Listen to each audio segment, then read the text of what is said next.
Hello बच्चों, आज हम लोग पढ़ेंगे जेनेटिक्स का लेक्चर नंबर 3, आनुवंशिकी का लेक्चर नंबर 3। इससे पहले हम लोगों ने जीन और एलील के बारे में थोड़ा सा डिस्कस किया था। आज थोड़ा सा और जाने के बारे में, साथ में कुछ छोटी छोटी डेफिनेशन और जानेंगे। तो हम जीन के बारे में पढ़ रहे थे कि जीन जो है आनुवंशिकी की इकाई कहलाती है। जीन आनुवंशिकी की इकाई कहलाती है। और जीन कहाँ पाए जाते हैं? जीन लगे होते हैं डीएनए पर। न्यूक्लियोटाइड का सीक्वेंस ही या नाइट्रोजन क्षारकों का क्रम क्या कहलाता है? जीन कहलाता है। प्रत्येक जीन जो है एक अलग तरह का आरएनए बनाएगा और उस अलग तरह के आरएनए से एक अलग तरह की प्रोटीन बनेगी। ओके, डीएनए से आरएनए का बनना अनुलिपीकरण, आरएनए से प्रोटीन का बनना अनुवादन या अनुलेखन, जिसको बोलते हैं ट्रांसलेशन। चलिए, तो जीन के बारे में हम पढ़ते हैं। आज थोड़ा बहुत इसके बारे में डिस्कस करते हैं। तो मान लीजिए हमारी कोई सेल है, बड़ी सी सेल कोशिका। तो कोशिका के जब विभाजन होता है, माइटोसिस या मियोसिस वगैरह, तो जो क्रोमोसोम्स होते हैं वो पेयर की फॉर्म में इस तरह से अरेंज हो जाते हैं। पेयर की फॉर्म में, पेयर का मतलब है कि यहाँ पर अगर फर्स्ट क्रोमोसोम है हमारा, जो कि किससे मिला हुआ है? मदर से, उसको बोलते हैं मैटरनल क्रोमोसोम। और फर्स्ट क्रोमोसोम है जो फादर से मिला हुआ है, जिसको बोलते हैं पैटर्नल क्रोमोसोम। मातृ गुणसूत्र और ये पैतृक गुणसूत्र, जो फादर से मिला है पैतृक और जो माँ से मिला है मातृ गुणसूत्र। ओके बच्चों, तो ये है समजात गुणसूत्र। ऐसे गुणसूत्र जिनकी संरचना और कार्य समान होते हैं और जो जोड़े के रूप में कोशिकाओं के अंदर पाए जाते हैं, उनको बोलते हैं समजात गुणसूत्र। अब जो समजात गुणसूत्र है, मान लीजिए ये कोई गुणसूत्र है और इसी सेल में कोई और गुणसूत्र भी जोड़े के फॉर्म में लगा हुआ। ये ऊपर वाला मान लेते हैं फर्स्ट क्रोमोसोम है, नीचे वाला मान लेते हैं फिफ्थ क्रोमोसोम, 5 और गुणसूत्र। तो इसमें मान लेते हैं कि यहाँ पर इस लोकाई पर, लोकाई क्या है? जहाँ पर कोई जीन पाया जाता है डीएनए के अंदर, यानी कि जीन का एड्रेस डीएनए के ऊपर। तो ये कोई लोकाई है जहाँ पर कोई जीन पाया जा रहा है। और ये जो जीन है, ये मान लेते हैं स्किन का कलर बनाता है, त्वचा का रंग, स्किन का कलर बनाता है ये जीन। यहाँ मान लेते हैं कि यहाँ पर कोई जीन लगा हुआ है इस लोकस पे, और यहाँ पे भी सेम ही लोकस पे सेम ही जीन होगा, क्योंकि ये समजात गुणसूत्र है। तो समजात गुणसूत्र में जो जीन जिस लोकस पे यहाँ पे लगा हुआ है, सेम जीन दूसरे गुणसूत्र में उसके सामने जो होगा उसी लोकस पर लगा होगा। तो यहाँ पे मान लेते हैं कि यहाँ पे ये जो जीन है वो आई कलर बना रहा है, आई का कलर बना रहा है ये दोनों जीन। ओके, तो जीन क्या था? जीन जैसे ए जी सी सी सी सी टी टी, ये बहुत बड़े सीक्वेंस होते हैं। तो इतने बड़े सीक्वेंस ना लिख के हम लोग क्या करते हैं, हम लोग उसे एक लेटर का फॉर्म दे देते हैं, एक अल्फ़ाबेट, जैसे ए बोल दिया, बी बोल दिया, सी बोल दिया या फिर डी बोल दिया। तो स्किन कलर ही बना रहा है। स्किन का कलर किससे बनता है? प्रोटीन से। उस प्रोटीन का क्या नाम होता है? Melanin protein. मिलेनिन प्रोटीन ये सनलाइट में और ज़्यादा टेम्परेचर में ज़्यादा बनती है और इसका काम होता है स्किन के कलर को डार्क करना। तो मान लेते हैं कि यहाँ पर स्किन का कलर बनाने वाले कोई जीन है और दोनों में ही जो स्किन का कलर बन रहा है, दोनों के अंदर ही स्किन का जो कलर बन रहा है वो मान लेते हैं कि वो डार्क कलर की स्किन बना रहा है। ये फिनोटाइप है। फिनोटाइप वो होता है जो आप बाहर से देखकर बता सकें कि उसका कलर कैसा है या फिर उसकी बॉडी कैसी है, वो लंबा है या फिर बौना है। ओके, ये सब कहलाता है फिनोटाइप। तो दोनों का जो फंक्शन हो सेम है, स्किन का कलर बनाना, और दोनों का फिनोटाइप भी सेम नज़र आ रहा है। ये भी डार्क फिनोटाइप शो कर रहा है और ये भी डार्क कलर का फिनोटाइप शो कर रहा है। तो यहाँ पर हम क्या करेंगे, इन दोनों को एक ही लेटर देंगे, या तो दोनों कैपिटल या फिर दोनों हो सकता है स्मॉल लेटर। तो मान लेते हैं कि हमने इसको कैपिटल ए नाम दे दिया, ठीक, तो इसको भी कैपिटल ए ही नाम देंगे। अगर यहाँ पर डार्क की जगह कोई और कलर ही बना रहा होता, सपोज करो ब्राउन बना रहा होता, तो यहाँ पर जो लेटर है कैपिटल वाला उसको हम लोग स्मॉल लेटर लिखते हैं, या फिर इधर वाले को स्मॉल लिखते हैं। दोनों को अलग अलग लिखना था। सेम तभी लिखेंगे जब उनके फिनोटाइप सेम होंगे। डिफरेंट तब लिखेंगे जब उनके फिनोटाइप जो ये शो कर रहे हैं, जो उनको दिख रहा है, वो डिफरेंट हो। तो यहाँ पे हमने मान लिया कि दोनों स्किन का कलर बना रहे थे और दोनों ही डार्क कलर की स्किन बना रहे थे। यहाँ पे कोई क्रोमोसोम है, ये आई का कलर बना रहे हैं, तो फंक्शन सेम है, दोनों का काम क्या है? आई का कलर बनाना। ओके, तो इसमें मान लेते हैं कि इसमें जो ये वाला क्रोमोसोम है इससे हमें जो फिनोटाइप मिल रहा है आई के कलर का, वो ब्लैक कलर की आई का फिनोटाइप है जो ये शो करता है। और इसमें मान लेते हैं कि ये जो है ब्राउन कलर की आई का फिनोटाइप शो कर रहा है। एक ब्लैक कलर की और एक ब्राउन कलर की।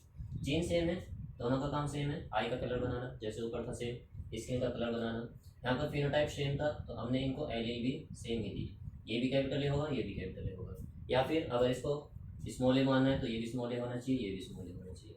अगर फिनोटाइप सेम है तो उनको जो लेटर दिया जाएगा वो भी सेम ही होगा। अब यहाँ पे क्या है, यहाँ पर ये ब्लैक कलर बना रहा है और ये ब्राउन बना रहा है, तो मान लेते हैं कि ये जो जीन है ये कैपिटल बी है। ओके, तो इसको कैपिटल बी नहीं बोलेंगे, इसको बोलेंगे फिर दूसरा लेटर स्मॉल बी। किसी एक को स्मॉल दिखाना पड़ेगा, और स्मॉल हम उसको दिखाते हैं जो अप्रभावी लक्षण होता है, जो पीढ़ी के अंदर बहुत ही कम नजर आता है और जो संयुग्म की अवस्था में ही अपने आप को प्रदर्शित करे। आगे चलकर हम पढ़ेंगे संयुग्म की क्या है, विषम युग्म की क्या है। तो फिलहाल हम क्या समझ रहे हैं कि ये जो गुणसूत्र है क्रोमोसोम, इसमें ये जीन है कोई जो आई का कलर बना रहा है, लेकिन ये दोनों फिनोटाइप अलग अलग तरह के शो करते हैं। अगर सेम शो करते तो दोनों को सेम लेटर दिया जाता, या तो दोनों कैपिटल बी होते या दोनों स्मॉल बी, जैसे ऊपर किया है। अब यहाँ पे क्या है, एक तो ब्लैक कलर की आई बना रहे हैं, दूसरा वाला ब्राउन कलर की आई बना रहे हैं, तो दोनों को लेटर जो है सेम नहीं दिया जाएगा, या तो एक कैपिटल एक स्मॉल होना चाहिए, या फिर वो वाला कैपिटल और ये स्मॉल होना चाहिए। वो डिपेंड करता है कि कौन सा लक्षण ज़्यादा प्रभावी होगा। प्रभावी वाले को ही हमेशा कैपिटल लेटर से दिखाया जाता है और अप्रभावी को स्मॉल लेटर से। तो ये जो हमने बच्चे बनाए हैं ये कैपिटल ए या फिर कैपिटल बी स्मॉल बी, इन्हीं को बोलते हैं एलील। और एलील कहाँ पर लगे हुए हैं, एलील जीन का ही दूसरा रूप कहलाते हैं, alternative form of allele gene, यानी कि जीन का एकांतर रूप एलील कहलाता है। जैसे हमारे पास में यहाँ पर जो जीन था उसके दो एलील थे, कैपिटल ए। यहाँ पर जो जीन है उसके भी दो एलील हैं, कैपिटल बी स्मॉल बी। अब यहाँ पे कॉन्सेप्ट आता है होमोजाइगस और हेट्रोजाइगस, समयुग्मकी और विषमयुग्मकी। सम मीन समान, यानी कि जीन के अंदर अगर दोनों एलील समान है, दोनों या तो कैपिटल लेटर हो या फिर दोनों स्मॉल लेटर हो, तो उसको हम लोग बोलते हैं समयुग्मकी। समयुग्मकी होमोजाइगस, या तो दोनों कैपिटल होने चाहिए या फिर दोनों स्मॉल होने चाहिए। और अगर दोनों लेटर अलग अलग हैं, एक कैपिटल है एक स्मॉल है, तो उसको बोलते हैं विषम युग्मकी, हेट्रोजाइगस, विषम युग्मकी या फिर हेट्रोजाइगस। ओके, तो अब इसमें क्या करते हैं, कुछ एग्जांपल्स लेते हैं। उस एग्जांपल्स में हम देखेंगे कि कौन समयुग्मकी है और कौन विषम युग्मकी होगा। ध्यान क्या रखना है, समयुग्मकी यानी कि समान, जहाँ पर दोनों लेटर या तो स्मॉल हो या फिर दोनों कैपिटल हो, उसको बोलेंगे समयुग्मकी। और जहाँ पर दोनों लेटर अलग अलग होंगे, एक कैपिटल एक स्मॉल, उसको क्या बोलेंगे हम, विषम युग्मकी। तो चलिए एग्जांपल लेते हैं इसमें। एग्जांपल मान लेते हैं, एक है कैपिटल ए स्मॉल ए, एक आपको ये दिया हुआ है कैपिटल बी स्मॉल बी, एक ये दे दिया small B, capital C, capital D, small D. इनमें बताना है हमको कि कौन समयुग्मकी है और कौन विषम युग्मकी है। तो बताइए ये क्या है, एक कैपिटल लेटर है एक स्मॉल लेटर है, दोनों अलग अलग है, और अलग अलग के लिए क्या यूज़ करते हैं हम लोग वर्ड, विषम। तो इसको बोलेंगे विषम युग्मकी, हेट्रोजाइगस। यहाँ पर भी दोनों लेटर अलग अलग हैं, एक कैपिटल एक स्मॉल, तो इसको भी क्या बोलेंगे, विषम युग्मकी। यहाँ पर अगर बात करें तो दोनों लेटर सेम है, दोनों ही स्मॉल है, तो इसको बोलेंगे सम युग्मकी, सम युग्मकी। यहाँ पर भी दोनों लेटर सेम है, दोनों कैपिटल सी है, तो इसको भी बोला जाएगा सम युग्मकी। यहाँ पर एक कैपिटल डी है और एक स्मॉल डी है, तो इसको क्या बोलेंगे, विषम युग्मकी। तो ये होते हैं समयुग्मकी और विषम। तो अब हम क्या करते हैं, एलील्स का कोई सीक्वेंस लिखते हैं। ओके, उसमें आपको बताना है कि कौन समयुग्मकी है कौन विषम युग्मकी। चलिए, इस तरह से कोई हमको दिया हुआ है कोई चीज, capital A, capital B, capital C, capital D, small D. Okay, ये चार हमको दिए हुए हैं, 4 की फॉर्म है ये, एक एक जोड़ा। एक एक जोड़ा जो है वो एक जीन को रिप्रेजेंट कर रहा है और एक जीन के अंदर दो एलील। एक जीन में दो से ज़्यादा भी हो सकते हैं, उसको बोलते हैं बहुविकल्पित मल्टीपल एलील, उसको भी पढ़ेंगे हम लोग बाद में। फिलहाल हमें इसमें बताना है कि कौन समयुग्मकी है और कौन विषमयुग्मकी। तो कैसे करेंगे, सबको दो दो के जोड़े में बांट लेंगे। जैसे ये और ये इसके बारे में बताएंगे, फिर इसके बारे में बताएंगे, इसको देखेंगे और इसको देखेंगे। तो कैपिटल ए दोनों सेम लेटर हैं, तो इसको क्या बोलेंगे, समयुग्मकी। यहाँ पर एक कैपिटल बी और एक स्मॉल बी है, तो इसको क्या बोलेंगे, विषम युग्मकी। यहाँ पर भी एक कैपिटल एक स्मॉल, तो इसको भी बोलना है विषम युग्मकी। यहाँ पर भी एक कैपिटल है एक स्मॉल है, तो इसको क्या बोलेंगे, विषम युग्मकी। तो इस सीक्वेंस में कितने विषम युग्मकी हुए, अगर विषम युग्मकी की संख्या पूछी जाए तो यहाँ पर विषम युग्मकी कितने हुए, 1 2 3, ये और ये, जहाँ पर डिफरेंट वर्ड है, तो विषम युग्मकी यहाँ पे कितने।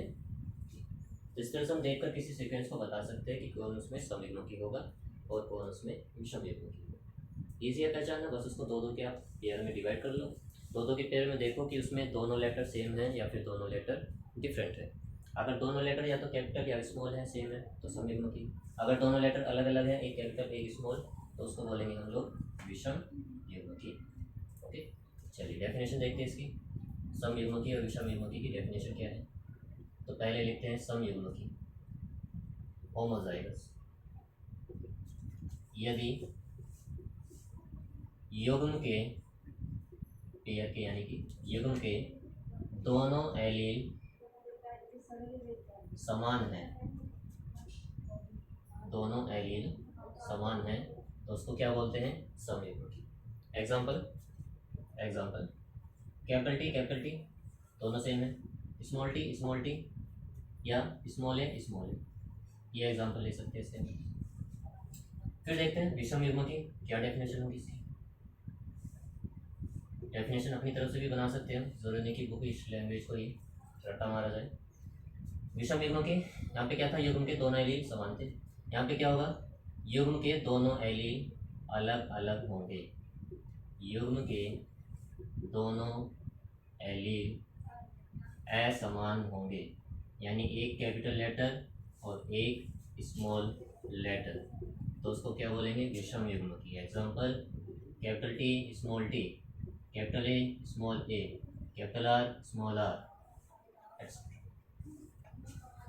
तो आई होप आप लोगों को समयुग्मकी विषम युग्मकी क्लियर हो गया होगा। इसके बाद में फिर हम देखेंगे कुछ और बेसिक डेफिनेशंस इसमें। ओके, तो अगले लेक्चर में हम लोग देखते हैं, तो मिलते हैं अगले लेक्चर में।